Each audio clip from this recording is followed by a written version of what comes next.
Happy Diwali, wish you happy Diwali, happy Diwali, wish you happy Diwali.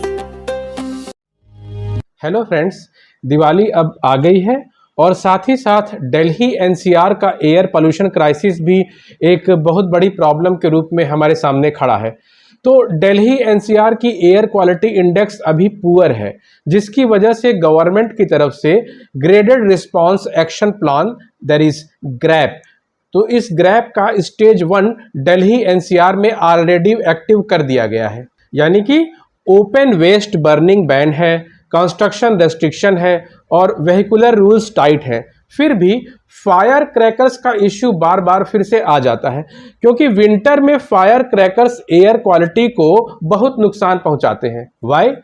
तो यहां पर 2-3 चीजें समझ लीजिए। Number 1, winter meteorology and number 2, synchronized bursting और large volume uses of the crackers. तो ये दोनों फैक्टर्स मिलके पॉल्यूशन को रॉकेट स्पीड से बढ़ा देते हैं। सबसे पहला फैक्टर विंटर मीटियोरोलॉजी।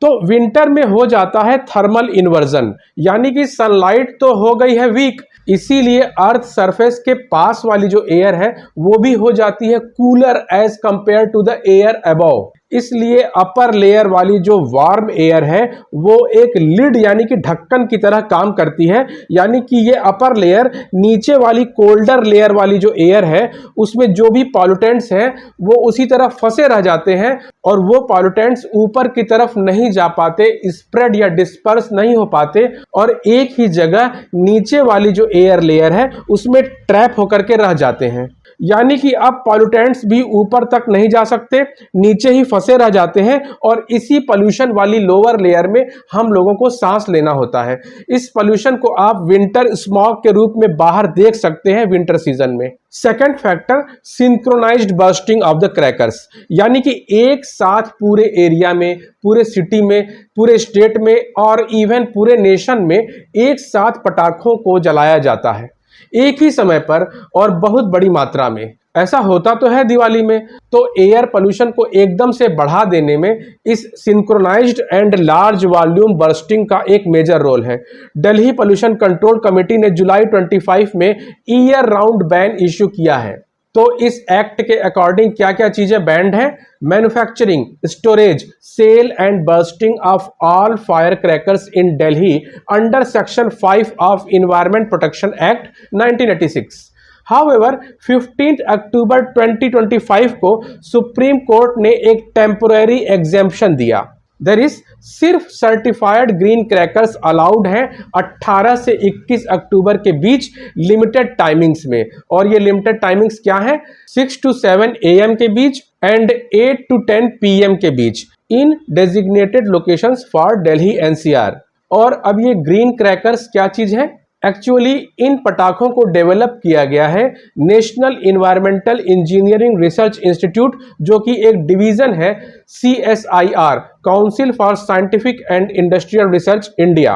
तो इस नीरी ऑर्गेनाइजेशन के द्वारा इन ग्रीन क्रैकर्स को डेवलप किया गया है and this green crackers are claimed to produce 30% less pollution than the conventional fire crackers. They contain the reduced amounts of chemicals like barium, aluminum, and include additives that suppress the dust and smoke. These green crackers are also said to produce less noise and burn for shorter duration with controlled flames. Now, how to identify these green crackers? Genuine green crackers जो होते हैं, these can be identified through 2 mandatory features introduced by CSIR NEERI, which include the official green fireworks logo printed on the packaging and a unique QR code that can be scanned using the CSIR NEERI Green QR Code mobile app. Scanning the code provides the details about the manufacturer, formulation and NEERI certification status of that product. तो green crackers 30% less pollution तो emit करते हैं, लेकिन अगर सब एक ही time पर बर्स्ट करें, देयर इज सिंक्रोनाइज्ड बर्स्टिंग, और उनकी क्वांटिटी बहुत ज़्यादा हो, there is large volume usages, तो नेट एयर क्वालिटी फिर भी अफेक्ट होगी और बहुत ही खराब तरीके से एयर पोल्यूशन बढ़ सकता है। तो साइंटिस्ट्स वार्न कर रहे हैं कि emission reduction does not mean safe if volume sky rockets. तो ये जो रिलैक्सेशन दिया है सुप्रीम कोर्ट ने कि ग्रीन क्रैकर्स तो आप जला सकते हैं, तो बेसिकली इस डिसीजन में थोड़ा सा पॉलिटिकल प्रेशर का भी रोल दिखता है, क्योंकि रिलीजियन और लोगों के सेंटिमेंट्स की बात भी सामने आ जाती है। और फायरवर्क इंडस्ट्री के साइड से भी तो प्रेशर है भाई, पटाखे बनाने वालों को भी तो अपनी रोजी रोटी या लाइवलीहुड चलानी है, यानी कि फेस्टिवल बिजनेस वाला भी फैक्टर यहाँ पर आया है। तो पहले जो बिल्कुल स्ट्रिक्ट बैन लगाया गया था, एकदम ब्लैंकेट बैन, जो कि सभी पटाखों को पूरी तरह से बैन कर देता था, वो क्यों नहीं प्रॉपरली काम कर रहा था? क्योंकि उसके बाद भी स्मगलिंग के थ्रू क्रैकर्स आ रहे थे और बहुत सी क्लैंडस्टीन फैक्ट्रीज चुपके से पटाखे बना रही थी। और ये जो चुपके से पटाखे बन रहे थे, ये किसी रूल रेगुलेशन को तो फॉलो करते नहीं थे। तो इस तरह के क्लैंडस्टीन तरीके से बने हुए पटाखे, स्मगलिंग वाले पटाखे, ये तो और भी ज़्यादा हार्मफुल थे और भी ज़्यादा पोल्यूशन कर रहे थे। इसीलिए थोड़ा सा रिलैक्सेशन देते हुए, ग्रीन पटाखों को अलाउ करते हुए एक रेगुलेटेड ग्रीन अल्टरनेटिव उठाया गया है। हालांकि ये भी बात जाने रहिए कि ग्रीन क्रैकर्स भी नकली बनाए जा रहे हैं। जी हाँ, नक्कालों से सावधान। इसीलिए मैंने बता दिया है कि असली वाले ग्रीन क्रैकर्स की पहचान कैसे की जाती है। एयर पॉल्यूशन के खतरे क्या क्या हैं? Air pollution poses hazards to both children and adults, including respiratory problems like asthma and bronchitis, cardiovascular diseases such as heart attacks and strokes, and long-term health issues like lung cancer and even diabetes. Children are particularly vulnerable, facing developmental and cognitive delays, weakened immune systems, and increased risks of allergies. Adults, especially older adults, face higher risk of premature death, hospitalization, and other chronic diseases, including diabetes. और देखिए एक आपस की बात, देखिए जहां तक religious traditions की बात है, तो आप भगवान राम के आदर्शों को फॉलो कीजिए, यानी कि अपने परिवार और अपने समाज की भलाई के लिए निरंतर काम करते रहिए। कोई भी त्यौहार हो, चाहे किसी भी रिलीजन का हो, उसको सेफ तरीके से सेलिब्रेट कीजिए। ये है सही तरीका अपने ट्रेडिशंस को फॉलो करने का और त्यौहार मनाने का। क्योंकि देखिए क्रैकर्स भगवान राम के ज़माने में तो नहीं थे, ये तो मॉडर्न एरा की एक खोज है। इसलिए एनीवे पटाखे चलाइए, लेकिन सेफ तरीके से। ऐसा कोई भी कदम ना उठाइए जिससे आपको भी नुकसान हो, आपकी सोसाइटी को भी नुकसान हो और आपकी आने वाली जनरेशन के लिए भी एक बहुत बड़ा रिस्क क्रिएट हो जाए।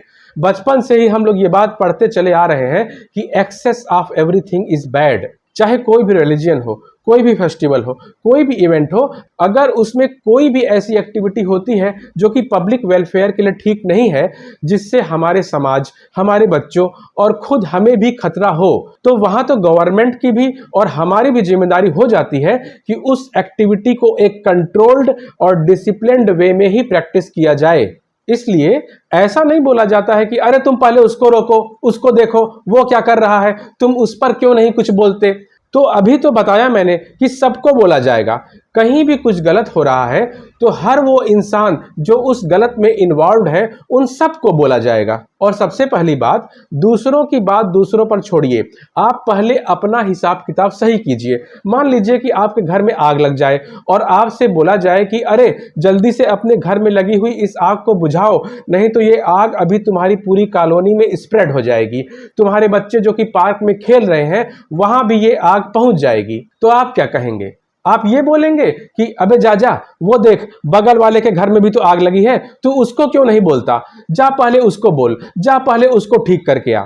अरे भाई, नुकसान तो आपका है, दूसरे का तो जो होगा सो होगा, पहले तो आपका खुद का लॉस है। आपके बच्चे जब बड़े हो जाएंगे तो आपसे बोलेंगे मम्मा पापा ये आपने क्या किया, ये कैसा एटमॉस्फेयर है, मैं सांस नहीं ले पा रहा हूं। जब ये सब तबाही शुरू हो रही थी तो आप लोग क्या कर रहे थे? तो आप क्या कहेंगे? नहीं बेटा, वो मैं बगल वाले की चूड़ी टाइट कर रहा था, यही बोलेंगे आप। हो गई आपकी जिम्मेदारी पूरी। ऑब्वियसली बगल वाले को भी सही रास्ते पर लाया जाएगा, लेकिन एटलीस्ट आप तो बगल वाले के जैसे मत बनिए। आप तो इस बात को प्रूव कीजिए कि आप भी महान और समझदार पूर्वजों की संतानें हैं।